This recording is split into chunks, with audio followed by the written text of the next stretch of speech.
Hey guys, welcome back to another episode of Talking Money with Pete. In these videos, I try and explain some general financial concepts, and I use a lot of pictures and analogies to go through and help explain those concepts. Today, we're going to be going through and talking a little bit more about superannuation, and in particular, fees versus performance. So let's go through and get stuck in.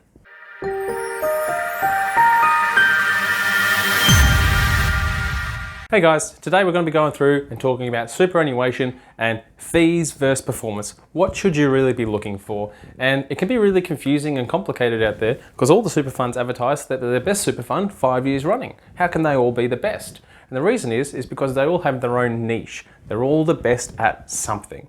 So there's no one person, and I know the barefoot investor is very, very particular on pay the least amount of fees as possible, and some people say get the best performance you can as possible, and the reality of it is there's no one best one. So let's go through and talk about the pros and cons of each and why you would want to focus on one more than the other. So in terms of super funds, the graph that I've got here today is money and time. And so when we go through, when you're first starting out, so if we look at this as your super balance growing as you go through along your working life, when you first start out and you're down here, so if you've got $10 and when you're first starting out, you can get the best performance on that $10.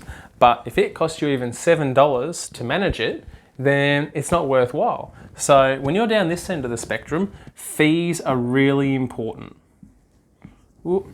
And so as you go through your working life, as you get more and more money, once you get to the end, and say you've got $1 million at the other end, for my extreme example, if you do a really good job, save yourself $1,000 in fees, if that costs you even 1% in performance, then it's not worth it. So performance can be really important.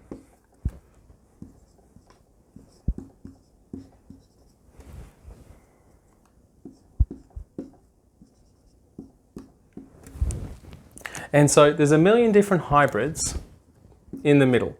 And so that's why it really depends how much money you've got, how aggressive or defensive you are, and how long till you need it.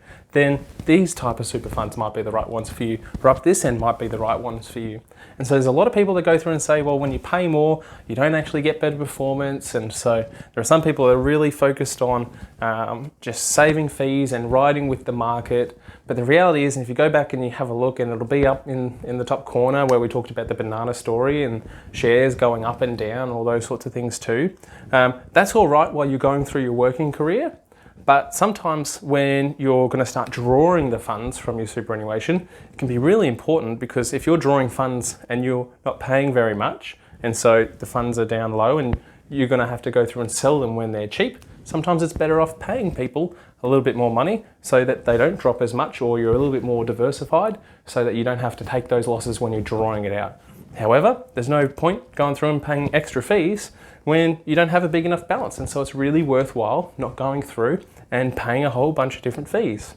Now, another really common myth that I like to go through and disperse is a lot of funds are a percentage base of fees. And so everyone goes through and says, oh, roll all your super funds into one so you're not paying double fees. The reality is, if you've got $100,000 and you're going to get charged 2% on your $100,000, whether you've got one fund or you've got five, you're still going to get charged 2% on $100,000. Where you do get double fees is when you've got multiple insurances. And that's something you should really look at or speak to a professional about before you go and leave a fund, because you may leave this fund that's costing you a bit more to go to a cheaper one, which might be better for you, but you may lose out on insurance you might not be able to get again. So it's really important to keep that in mind. But there's no point paying two sets of insurances and when you might only ever be able to claim for one. And so you can't have 75% of your wage covered here, 75% of your wage covered there. All of a sudden it looks pretty enticing to break your leg, get 150% of your income. So they'll both take fees from you, because it's not their job to know you've got insurance somewhere else. But when it comes time to claim, they definitely talk to each other, and you're not going to get to claim on both. So in terms of overall, just to go through and summarize, there's no one best super fund, but sometimes they all have a niche, and depending on where you're at, A, in your life, and B, with how much you've got in super and what you're trying to do, there can be a best super fund that's best for you. And so, yeah, I hope that goes through and helps clear up a few little bits and pieces about super for everyone in terms of the pros and cons of fees and performance.